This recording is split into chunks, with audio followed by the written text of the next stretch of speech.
नंदिनी एक विधवा औरत थी। नंदिनी की 2 बेटियां थीं। नंदिनी का शौहर कुछ ही अरसा पहले बीमारी की वजह से इंतकाल कर गया था और नंदिनी एक बच्चों की कपड़े बनाने वाली फैक्ट्री में काम किया करती थी और नंदिनी के इस मुश्किल हालात में साथ दिया था उसकी सास ने। वो हमेशा नंदिनी के साथ रहती और वो नंदिनी की हिम्मत बढ़ाती रहती थी। एक दिन नंदिनी जब फैक्ट्री में काम कर रही होती है तो एक औरत आती है और कहती है, जल्दी जल्दी हाथ चलाओ नंदिनी, अभी तक बहुत सारी पैकिंग रह गई है और बाहर ट्रक सामान लेने आ गया है। तो नंदिनी उस औरत से कहती है, अरे बहन आप आए जरा मेरे साथ मदद करवा दें तो काम जल्दी खत्म हो जाएगा। तो वो औरत आगे बढ़ती है और नंदिनी के साथ मदद करवाने लगती है। सामान देने के बाद जब वो ट्रक सामान लेकर चला जाता है तो नंदिनी और वो औरत मिलकर वहां रेशम के बिखरे टुकड़ों को साफ कर रही होती हैं। तो वो औरत कहती है, अब इन टुकड़ों का क्या करूं? ऐसा करती हूँ इन्हें इकट्ठा करके फेंक देती हूँ। तो नंदिनी कहती है, अरे नहीं बहन, आप इसे फेंके ना, मुझे दे दें, वैसे भी सर्दी आने वाली है तो मेरे काम आएंगे। नंदिनी अपने काम से वापस आती है तो उसकी दोनों बेटियां उसके इंतजार में खड़ी होती हैं। माँ, क्या आप हमारे लिए चॉकलेट ले आई हैं? तो नंदिनी अपनी बेटियों से कहती है, बेटा मेरे पास ज्यादा पैसे नहीं थे तो मैं तुम लोगों के लिए एक ही चॉकलेट ले आई हूँ, ये तुम दोनों मिलकर खा लेना। इतने में नंदिनी की सास महादीपा आती है और महादीपा जी नंदिनी को पानी का गिलास पकड़ाती हैं और नंदिनी पानी पीकर अपने खानदान वालों के साथ बैठ जाती है।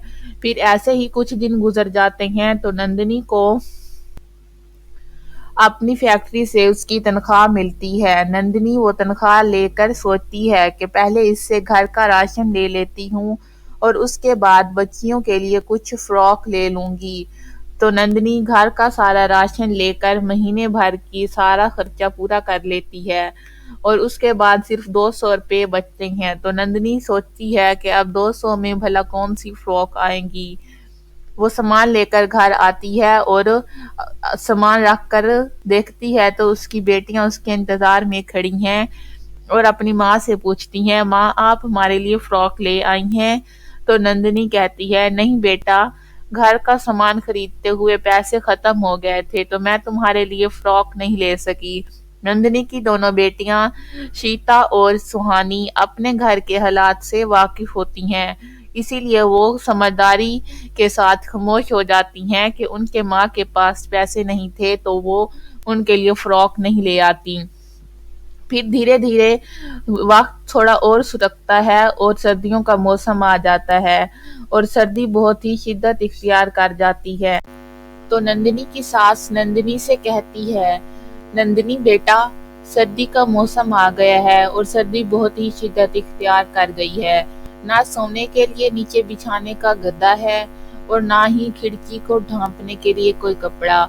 मेरी कुछ पुरानी साड़ियाँ रखी हैं, वो तुम लाकर खिड़की के आगे लटका दो ताकि उससे कुछ सर्दी कम हो जाए। और जो तुम ऊन अपनी फैक्ट्री से इकट्ठा करके लाती रहती थी उसके मैंने गोटे बना दिए हैं, तो उसके लिए तुम बच्चियों के लिए 2 गर्म स्वेटरें भी बुन दो, जिससे उनकी सर्दी थोड़ी कम हो जाएगी और गद्दा बना दोगी तो हम लोग ये सर्दी आराम से गुजार सकेंगे।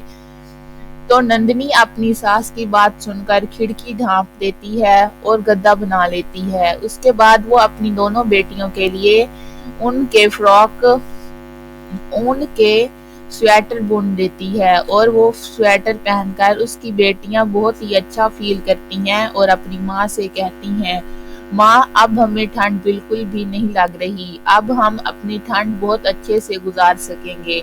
और फिर ऐसे कुछ दिन और गुजरते हैं तो नंदिनी का मालिक फैक्ट्री में आता है और सब अपने वर्कर्स को अपनी बेटी रशीता के फैशन डिजाइनिंग मुकम्मल करने पर वो सबको अपने घर पार्टी पर बुलाता है और नंदिनी को भी इनवाइट करता है। कहता है, नंदिनी تم اپنی دونوں بچیوں اور ساس کو بھی لے آنا پارٹی میں۔ میری بیٹی ایک فیشن ڈیزائننگ کی برانچ اوپن کر رہی ہے اور اس میں ہم لوگوں نے اپنے ورکرز کو بھی انوائٹ کیا ہے، تم آؤ گے تو ہمیں بہت اچھا لگے گا۔ پھر نندنی گھر آتی ہے اور اپنی ساس کو بتاتی ہے تو وہ کہتی ہے، بیٹا بچیوں کے پہننے کے لیے تو کپڑے بھی نہیں ہیں اور وہاں تو لوگ بہت اچھے اچھے کپڑے پہن کر آئیں گے، تو اس سے ہماری بچیاں تو بہت ہی کم تر لگیں گی، پھٹے پرانے کپڑے وہ پہن کر کیسے جائیں گی۔ تو نندنی سوچتی ہے، ماں جو آپ نے گوٹا بنا کے رکھا ہے میں ان سے بچیوں کے لیے اون کے فراق بنا دیتی ہوں، گرم ہوں گے تو سردی بھی نہیں لگے گی اور اچھے بھی لگیں گے۔ تو نندنی 2 اون کے فراق تیار کرتی ہے اور وہ اپنی بیٹیوں کو لے کر پارٹی میں جاتی ہے، جسے اس کے مالک کی بیٹی رشیتا دیکھ کر کہتی ہے، یہ 2 بچیاں کون ہیں، کس کے ساتھ آئی ہیں؟ تو نندنی پریشان ہو کر بولتی ہے، کیا ہوا میم صاحب، کیا انہوں نے کوئی غلطی کر دی ہے؟ تو رشیتا کہتی ہے، ارے نہیں نہیں، ان کے کپڑوں کا ڈیزائن بہت یونیک ہے اور بہت ہی اچھے طریقے سے ڈیزائن کیے ہیں، کیا یہ تم نے خود بنائی ہیں؟ تو نندنی کہتی ہے، جی میم صاحب، یہ میں نے اپنی فیکٹری سے اون جمع کر کے اسی سے بنے ہیں۔ تو نندنی کو رشیتا اپنی فیشن ڈیزائننگ برانچ میں جاب دیتی ہے اور وہ وہاں پر ایز اے فیشن ڈیزائننگ کپڑے ڈیزائن کر کے اپنے گھر کے حالات اچھے بنا لیتی ہے۔ نندنی اور اس کی بیٹیوں کی زندگی سدھر جاتی ہے اور وہ چاروں عورتیں بہت خوشی سے اپنی زندگی بتانے لگتی ہیں۔